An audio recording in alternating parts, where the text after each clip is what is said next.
सभी को good morning और राधे राधे। कैसे हो सब? उम्मीद करता हूँ सब मस्त होंगे और ज़बरदस्त होंगे। आज हम बात करते हैं बायोलॉजी के महत्वपूर्ण 40 क्वेश्चन और यह है टॉपिक इकोलॉजी। और इकोलॉजी में आप जानते हो कि इकोलॉजी आता है, पारितंत्र आता है, जैव विविधता आती है और एनवायरनमेंट आते हैं। ये अलग अलग चैप्टर हैं जो इकोलॉजी के अंतर्गत आते हैं। तो हमारे आसपास का वातावरण जैविक घटकों से मिलकर बना होता है। तो इसका जो अध्ययन है वही इकोलॉजी कहलाती है। तो जैविक घटक आप जानते ही हो, सजीव हो गए और अजैविक घटक प्रकाश ताप हो गए। इनसे संबंधित जो शाखा बनी है उसको इकोलॉजी बोलते हैं। तो पहले क्वेश्चन की हम बात कर लेते हैं। पादप के लिए सबसे उपयुक्त मृदा यानी मिट्टी होती है, तो इसके लिए बता दें आपको, इसमें आप जानते हो कि दोमट जो मिट्टी होती है सभी वनस्पतियों के लिए सबसे बेस्ट मानी जाती है। ठीक है, तो इसका आंसर आ जाएगा दूसरा। नेक्स्ट क्वेश्चन की बात करते हैं हम। पौधे किस प्रकार का जल अवशोषित करते हैं? कई बार कंपटीशन एग्जाम में पूछता है, जैसे रासायनिक जल होता है, गुरुत्वीय जल होता है, आर्द्रताग्राही जल होता है, केसी का जल होता है। तो पेड़ पौधे की जो जड़ें होती है, मूल रोम, वो केसी का जल को अवशोषित करती है। कौन से जल को? कैपिलरी वाटर को अवशोषित करती है, तो केसी का जल को तीसरा आंसर आ जाएगा। नेक्स्ट क्वेश्चन की ओर चलते हैं। अगर वीडियो अच्छे लग रहे हैं तो चैनल को लाइक कीजिए, सब्सक्राइब कीजिए और शेयर करना ना भूलिए। ठीक है, क्योंकि आपके इसी बायोलॉजी से संबंधित और अन्य कंपटीशन से संबंधित इसी चैनल पर आपको वीडियो मिलते हैं और मिलते रहेंगे। तीसरे क्वेश्चन की बात करते हैं हम। मूल गोप सामान्यतः अनुपस्थित होते हैं। तो आप जानते हो कि मूल गोप यानी जो जड़ होती है, आप जानते हो जो जड़ होती है उसका जो शीर्ष भाग होता है, जैसे अलग अलग क्षेत्र होते हैं। ठीक है, जैसे आप जानते हो कि यहाँ जो क्षेत्र होते हैं मूल रोम पाए जाते हैं, परिपक्वन क्षेत्र, फिर दीर्घीकरण क्षेत्र, फिर विद्युत क्षेत्र, और फिर शीर्ष भाग जो होता है जड़ का उसे हम बोलते हैं मूल गोप, जो सुरक्षा का काम करता है। तो आप जानते हो जलीय पौधों में नहीं पाया जाता है। तो आंसर क्या आ जाएगा? जलोदबित पादप, हाइड्रोफाइट प्लांट में नहीं पाया जाता है, हाइड्रोफाइट प्लांट बोलते हैं हम। नेक्स्ट क्वेश्चन की बात करते हैं हम। इकोसिस्टम शब्द किसने दिया? तो आप जानते हो इको सिस्टम शब्द एजी टेंस ने दिया था, कई बार नीट एग्जाम में पूछ चुका। तो इसका आंसर क्या आ जाएगा बच्चों? इसका आंसर आ जाएगा एजी टेंस ले। ठीक है, तो नेक्स्ट क्वेश्चन की ओर चलते हैं। चौथा आंसर हो गया इसका। पांचवा क्वेश्चन को कहता है उपभोक्ता स्तर पर कार्बनिक पदार्थों का समांगीकरण यानी उपापचय द्वारा भोजन का अवशोषण होकर सेल का भाग बन जाता है। इसे हम क्या कहते हैं? तो जानते हो कि जीपीपी पेड़ पौधों द्वारा बनाई जाती है। जीपीपी का मतलब होता है ग्रोस प्राइमरी प्रोडक्टिविटी, जिसमें हरे पेड़ पौधे प्रकाश ऊर्जा को क्या करते हैं? रासायनिक ऊर्जा में चेंज कर देते हैं। तो वो बोलते हैं जीपीपी। और इसमें से शोषण माइनस करते तो एनपीपी बचती है। ये एनपीपी उपभोक्ताओं को मिलती है। तो आंसर क्या आ जाएगा? द्वितीयक उत्पादन, क्योंकि ये पहला जो पेड़ पौधा हुआ तो प्राथमिक उत्पादन था और पेड़ पौधों के से फिर ट्रांसफर हुआ उपभोक्ताओं को, वो द्वितीयक उत्पादन होता है। ठीक है, तो ये उपभोक्ता स्तर पर आ जाएगा तीसरा आंसर। नेक्स्ट क्वेश्चन की ओर चलते हैं। छठा क्वेश्चन है पोष स्तर का निर्माण होता है। आप जानते हो पोषण का है ट्रॉफिकल लेवल। पोषण को हम टी से दर्शाते हैं, आपको बता दें। ट्रॉफिकल लेवल, ट्रॉफिकल CAL है ना, ट्रॉफिकल लेवल। ठीक है, ट्रॉफिकल लेवल।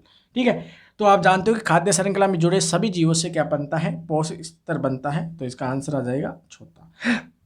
ठीक है, नेक्स्ट क्वेश्चन की ओर चलते हैं। किसी भी घास स्थल सरोवर पारिस्थितिक तंत्र में ऊर्जा का स्तूप, आप जानते हो कि ऊर्जा के जो स्तूप होते हैं, संख्या के स्तूप, ऊर्जा के स्तूप और जीवभार के स्तूप होते हैं। तो संख्या का जो स्तूप होता है वो उल्टा सीधा हो सकता है, जीवभार का भी उल्टा और सीधा हो सकता है, पर ऊर्जा का स्तूप हमेशा सीधा बनता है। क्यों बनता है? आप जानते हो 10% नियम जो दिया था लिंडेमान ने, 10% नियम, इन 10% अगली पोषी स्तर में प्रवेश करती है, 90% स्तर वो जीव उपयोग कर लेता है। तो हर स्तर पे क्या है? ऊर्जा घटती जाती है। तो इसका ग्राफ जो देखते हैं हम ऐसे है ना, ऐसे बनता है। ठीक है, हमेशा ऐसे जाता है, ऊपर की ओर क्या हो जाता है? सकड़ा हो जाता है, नेरो हो जाता है। तो इस सदैव सीधा बनता है। तीसरा आंसर आ जाएगा, लिंडेमान का नियम था ये। आठवां क्वेश्चन है ऊर्जा के प्रवाह के वैकल्पिक परिपथ किन में पाया जाता है? ऊर्जा पर का वैकल्पिक यानी ऑप्शन किसमें होता है? तो आप देखते हो खाद्य जाल, जो ये खाद्य श्रृंखलाओं से बनी है, तो इसमें खाद्य जाल में क्या है? वैकल्पिक क्या होते हैं? ऑप्शन होते हैं। तो पहला आंसर आ जाएगा। नेक्स्ट क्वेश्चन की ओर बात करते हैं हम। इकोलॉजी शब्द किसने दिया? तो आप जानते हो इकोलॉजी शब्द किसने दिया, इसका आंसर आप कमेंट सेक्शन में बताना है कि इसका आंसर क्या होता है। ठीक है, ये आपके लिए छोड़ते हैं हम क्वेश्चन। नेक्स्ट क्वेश्चन, दो जीवों के मध्य पारस्परिक संबंध जिसमें दोनों के मध्य लाभ और दोनों बिना एक दूसरे के जीवित नहीं रह सकते। तो आप जानते हो एक दूसरे को यानी प्लस प्लस से हम दर्शाते हैं इसे। किससे दर्शाते हैं, प्लस और प्लस से, जिसमें दोनों जीवों को लाभ होता है। तो सह-उपकारिता जिसे सहजीवी संबंध भी कहते हैं, दूसरा आंसर आ जाएगा। नेक्स्ट क्वेश्चन की ओर चलते हैं। 11वां क्वेश्चन कहता है छोटी मछली शार्क या वेल के निचले तल के पास चिपक जाती है और भोजन प्राप्त करती है। ऐसा संबंध आप जानते हो, इसमें एक जीव को तो क्या हो रहा है, लाभ हो रहा है, और एक जीव को न लाभ है न हानि, यानी +0 से दर्शाते हैं। तो आप जानते हो कि सहभोजिता इसका बेस्ट एग्जाम्पल है। ठीक है, तीसरा आंसर आ जाएगा। नेक्स्ट क्वेश्चन की ओर। माइकोराइजा आप जानते हो, माइकोराइजा यानी कवक मूल संबंध जिसे हम बोलते हैं, कवक और पादप की जड़ों के मध्य सहजीवी यानी सह-उपकारिता संबंध होता है, जिसमें एक तो क्या हो गया, कवक हो गया, ठीक है, और एक मूल हो गए यानी जड़ हो गए। तो ये क्या करेगा, कवक इनको अवशोषण करके खनिज लवणों को मूल को दे देगा, जड़ में को, और जड़ से क्या ले लेगा, ऊर्जा ले लेगा। दूसरे एक दूसरे को लाभ पहुंचा रहे, इसलिए प्लस प्लस, मतलब इसमें क्या होता है, कवक और पादप का संबंध, दूसरा आंसर आ जाएगा। नेक्स्ट क्वेश्चन की ओर चलते हैं।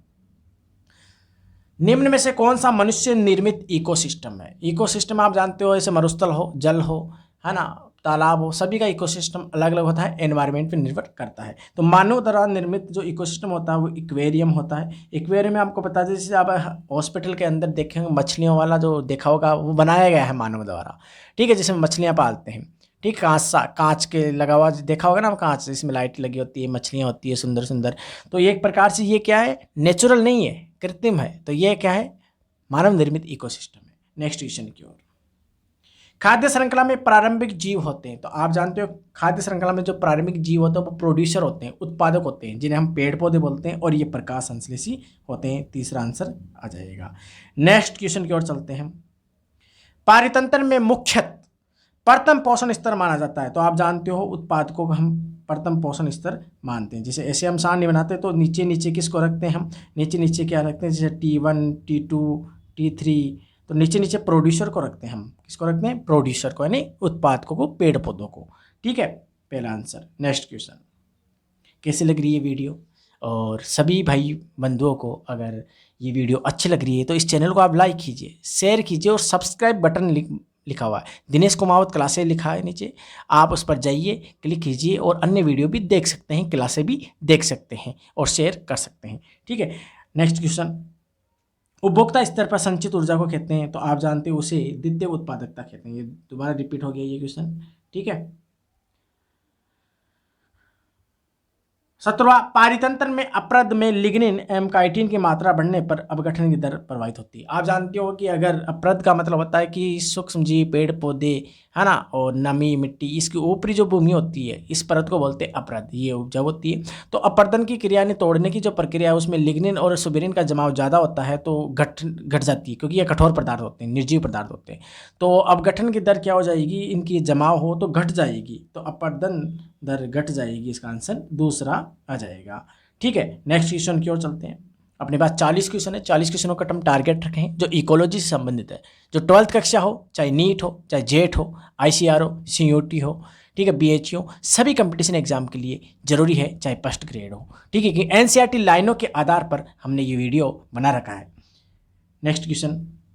परजीवी खाद्य श्रृंखला में संख्या के स्तूप, संख्या के स्तूप आप जानते हो, परजीवी खाद्य श्रृंखला की बात कर रहा है, तो परजीवी खाद्य श्रृंखला में ऐसे क्या बनेगा, उल्टा बनेगा। तो उल्टे बनते हैं, क्यों बनते हैं इसको बता दूं। जैसे आप जानते हो संख्या के स्तूप, तो एक पेड़ पर देखो, है ना, पेड़ की संख्या, तो पेड़ तो हम प्रोड्यूसर से स्टार्ट करते हैं, ये तो आपको ध्यान है, नीचे नीचे हम प्रोड्यूसर को रखेंगे, फिर इसके ऊपर क्या रखेंगे, है ना, जैसे सूक्ष्म जीव निर्भर होते हैं, पक्षी होते हैं, तो ये क्या है, संख्या के आधार पर उल्टा बन जाएगा, तो इसका आंसर तीसरा आ जाएगा।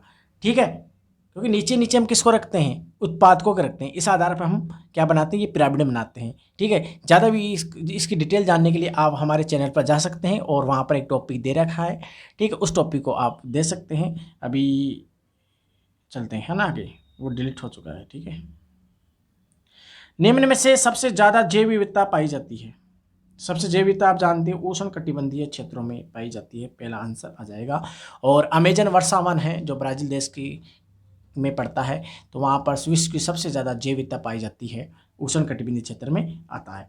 ठीक है, उष्ण कटिबंधीय का मतलब क्या होता है, तो आपको बता दूँ मैं, उष्ण कटिबंधीय का मतलब क्या होता है। जैसे अपनी ये पृथ्वी है, पृथ्वी पे 0 डिग्री सेल्सियस क्या 0 डिग्री, है ना, यहाँ पर क्या है, विषुवत भूमध्य रेखा होती है, इससे 23.5 की कर्क रेखा नीचे आती है, 23.5 डिग्री, यानी कर्क रेखा, और नीचे आती है मकर रेखा, मकर।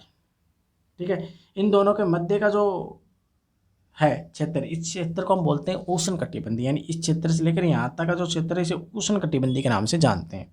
ठीक है, नेक्स्ट क्वेश्चन, ठंडी जलवायु में स्तनधारी के कान और पात छोटे होते हैं, एनसीईआरटी में साफ लिखा है, एलन का नियम होता है। तो ठंडे स्थानों पर जो जीव होते हैं उनके कान और पेट छोटे होते हैं ताकि उष्मा की हानि कम हो, एलन का नियम है। नेक्स्ट क्वेश्चन की ओर चलते हैं हम।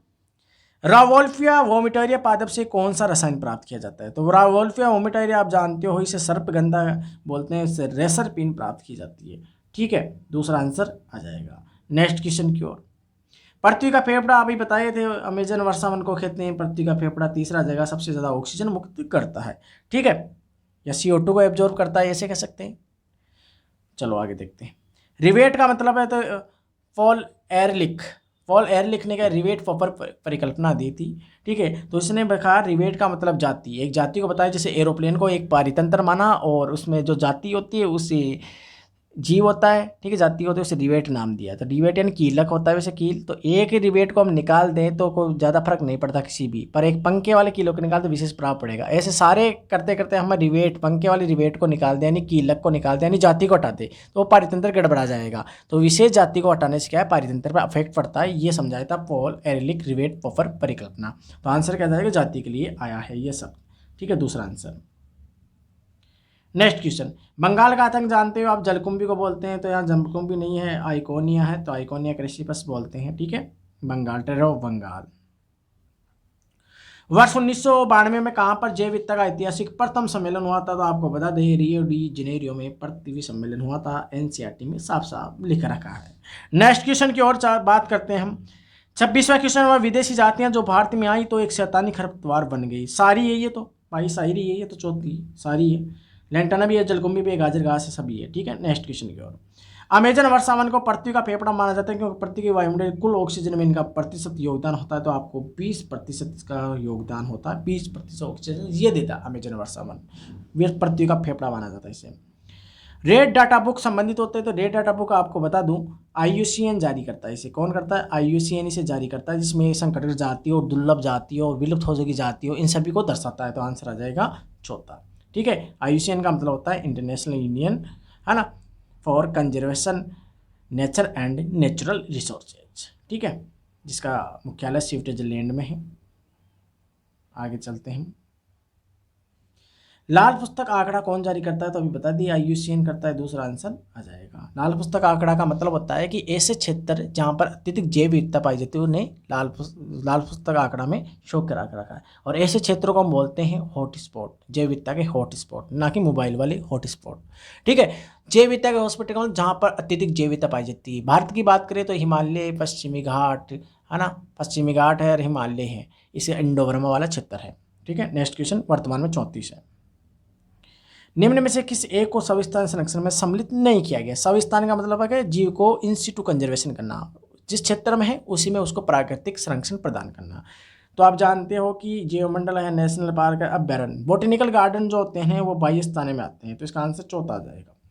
ठीक है, नेक्स्ट क्वेश्चन की ओर चलते हैं। जैसे पराग बैंक, जंतुआलय, वनस्पति उद्यान, ये सब 22 स्थानीय संरक्षण में आते हैं, एक्स2 कंजर्वेशन।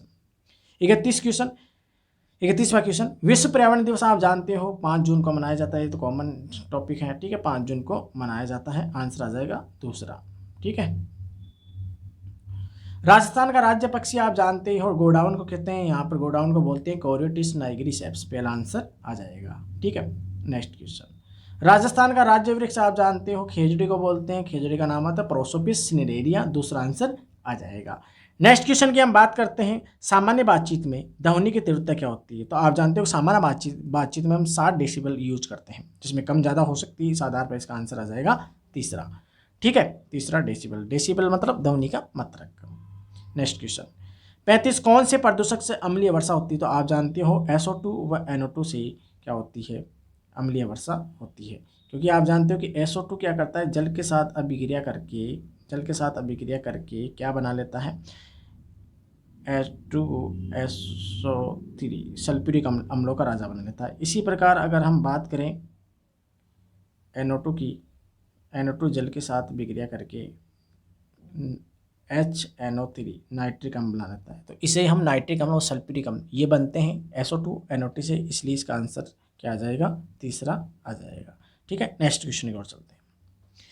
पर्यावरण संरक्षण अधिनियम 1986 में लागू किया गया था, ये तो आपको याद रखना है। ठीक है, चौथा आंसर आ जाएगा। लाइकेन सूचक होते हैं, तो लाइकेन का मतलब होता है कवक अंश, और शैवाल का अंश जो होता है उसे हम लाइकेन के नाम से जानते हैं। कवक प्लस शैवाल का जो संबंध होता है उसे लाइकेन के नाम से जानते हैं। ठीक है, लाइकेन शब्द अरस्तु के शिष्य थियोप्रेटस ने दिया था, और थियोप्रेटस को वनस्पति जगत का जनक कहा जाता है, थियोप्रेटस को, और अरस्तु को जीव विज्ञान और जंतु विज्ञान का जनक बोलते हैं। तो इसका आंसर आ जाएगा वायु प्रदूषण। वायु प्रदूषण के सूचक होते हैं। एनसीईआरटी है, बहुत बार पूछ चुका है नीट में ये क्वेश्चन। ठीक है, मिनी माता रोग के खाने के कारण होता है, तो मिनी माता रोग कार्य किसके खाने से होता है? ठीक है, इसका आंसर आप बताओगे कमेंट सेक्शन में। ठीक है, वेरी मोस्ट इम्पोर्टेंट, इसका आंसर आप बताओगे कमेंट सेक्शन में। बताना है कि केडियम की वजह से होता है कि पारे की वजह से, इन दोनों में से आंसर है। ठीक है, नेक्स्ट क्वेश्चन की ओर चलते हैं। डीडीटी का पूर्ण रूप होता है, डीडीटी का पूर्ण रूप तो आप जानते हो, डीडीटी का डाइक्लोरो डाइफेनिल ट्राइक्लोरो एथेन, तीसरा आंसर आ जाएगा। ठीक है, डाइक्लोरो डाइफेनिल ट्राइक्लोरो एथेन। चौथा आंसर देखते हैं हम। इता इता यानी आउच आउच रोग होता है, तो आउच आउच रोग किसकी वजह से होता है? केडमियम की अधिकता के कारण होता है। ठीक है, तो कैसे लगी वीडियो? अगर वीडियो अच्छी लगी है तो चैनल को लाइक कीजिए, सब्सक्राइब कीजिए, शेयर कीजिए। सभी को राधे राधे, जय हिंद, जय भारत। मिलेंगे एक नए वीडियो के साथ। उम्मीद